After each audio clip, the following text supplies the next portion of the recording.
こんにちは。今日は哲学者たちが考えた100の仮説という本をご紹介します。この本は、日常生活や現代社会の様々な側面に対して、哲学者たちが抱いた100の仮説を一つずつ紐解いていく作品です。哲学というと、少し堅苦しいイメージがあるかもしれませんが、この本はとてもわかりやすく、そしてユーモアを交えたスタイルで哲学の核心に迫っていきます。本書が紹介する仮説は、古典的なものから現代的なものまで多岐にわたります。例えば、もし人間が一生眠らないで済むとしたら、やもし私たちの人生がシミュレーションだとしたら、という、少し非現実的に思えるテーマも取り上げられています。これらの仮説を通じて、私たちは世界をどう捉えているのか、現実とは何なのか、そして私たち自身がどんな存在なのかを考えるきっかけを得ることができるのです。まず、注目すべきポイントの一つは、思考実験という考え方です。思考実験とは、現実には試すことができない状況や仮説を頭の中でシミュレートすることで、物事の本質に迫ろうとする哲学的手法です。例えば、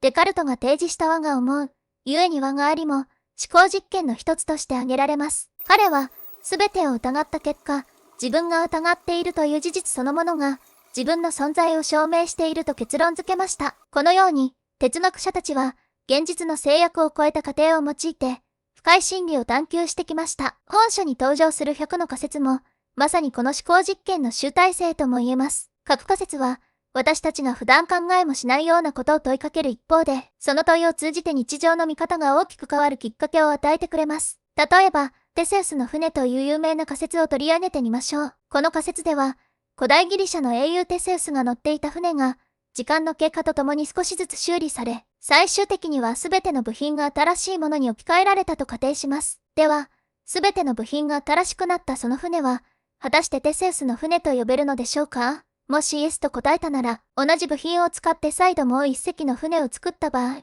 それはテセウスの船と言えるのでしょうか？この仮説は、物の同一性やアイデンティティについて深く考えさせられるものです。日常生活に置き換えると、私たち自身は、時間とともに変化していくが、同じ自分と言えるのだろうか？という問いにつながります。こういった問いかけを通じて、私たちは普段意識しない部分に目を向けることができます。また、他にもし未来を完全に予測できるとしたら、という仮説があります。これは、哲学者たちが古くから抱いてきた、自由意志と決定論の問題に直結するテーマです。もし全ての出来事があらかじめ決まっているのであれば、私たちは本当に自由に選択していると言えるのでしょうか？逆に、完全な自由意志を持っていると信じている私たちは何を基準に選択しているのでしょうか？この仮説は私たちが日々の中で下している決断がどれだけの要素に影響されているのか、そしてその決断が本当に自分の意志によるものなのかを考える機会を提供してくれます。このように100の仮説それぞれが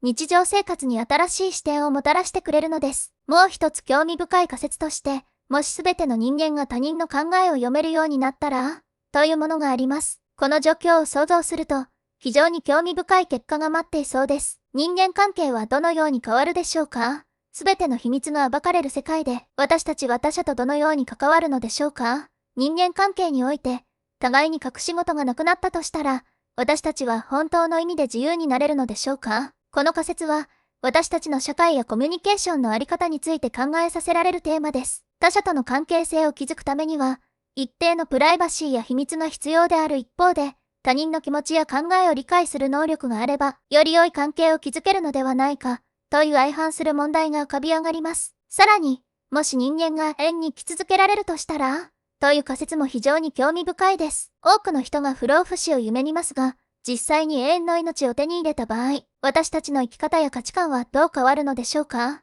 人生の終わりがないとしたら、どんなことに時間を使い、何を目指して生きていくのでしょうか？この仮説は、私たちが日々の生活で大切にしている価値観や目標について再評価するきっかけになります。有限であるからこそ、私たちは時間や選択に重みを感じ、充実した人生を送りたいと願うのかもしれません。これらの仮説は、決して現実的な解決策や答えを提示するものではありません。しかし、それぞれの仮説が投げかける問いかけは、私たちの思考を揺さぶり、新たな発見をもたらしてくれます。この本を読むことで、自分が信じている常識や価値観に対して新しい視点を持つことができ、日常の出来事が違った角度から見えてくるかもしれません。本書は哲学の初心者でも楽しめるように構成されており、難解な理論や専門用語はできるだけ避け、シンプルな言葉で哲学の魅力を伝えてくれます。哲学に興味があるけれど、どこから始めればいいかわからないという方にとって、この本は非常に良い入り口となるでしょう。また、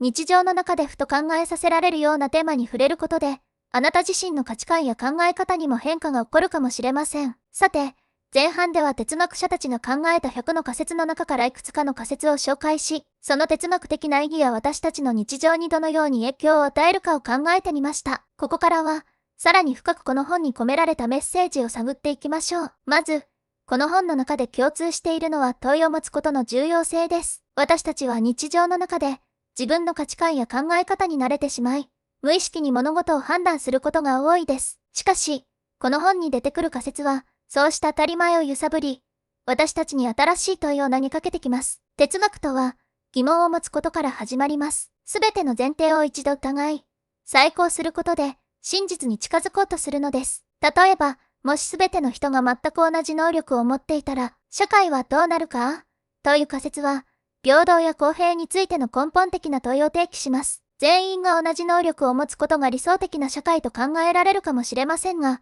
実際にはそう単純ではありません。異なる能力や個性があるからこそ、社会は多様性を持ち、成長し続けているのです。この仮説は、平等の本質とは何か、そして人間の多様性がいかに重要かを考えさせる機会となります。また、もし全ての選択が正しいとしたら、という仮説も興味深いです。この仮説は、私たちが日常的に直面する選択や決断に対する考え方を根本から問い直すものです。私たちは常に最良の選択をしようと努めますが、もしどの選択も結果として正しいのだとしたら、その選択の意味は何なのでしょうか？この仮説は、選択そのものの意味や重要性について再考する機会を与えてくれます。選択の自由は、私たちの人生を豊かにする一方で、時には重荷となることもあります。この仮説は、選択の本質に対して新たな視点を提供し、選ぶこと自体にとらわれすぎず、人生の流れに身を任せることも時には必要だという教訓を教えてくれるかもしれません。さらに、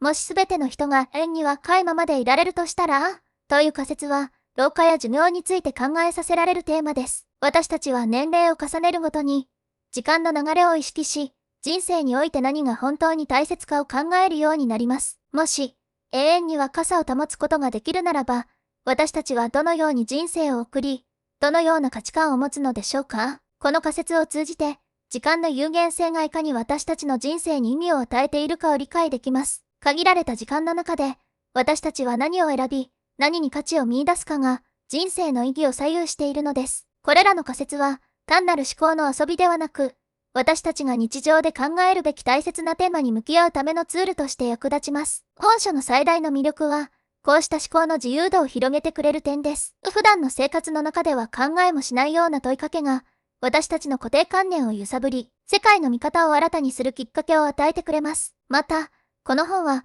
哲学に対してあまり親しみがない人でも理解しやすいように、ユーモアや軽いタッチで書かれている点も大きな特徴です。重たいテーマや難解な理論を避け、日常的な視点から哲学にアプローチできるため、これまで哲学に触れたことがない人にとっても非常に親しみやすい内容となっています。最終的に、この本を通じて感じ取れるのは、世界は一つの決まった見方だけでは理解できないということです。哲学者たちが考えた様々な仮説は、私たちに多様な視点を提供し、自分自身の思考を豊かにしてくれます。どの仮説も、現実世界の枠にとらわれず、あくまで家庭の世界での話ですが、その過程を通じて私たちは、自分の中にある潜在的な価値観や前提条件を見直すことができるのです。哲学者たちが考えた100の仮説は、哲学の初心者から上級者まで楽しめる一冊です。それぞれの仮説が、簡潔でありながらも深い洞察を持っており、読み進めるうちに自分自身の考え方が少しずつ変わっていくのを感じることでしょう。もし、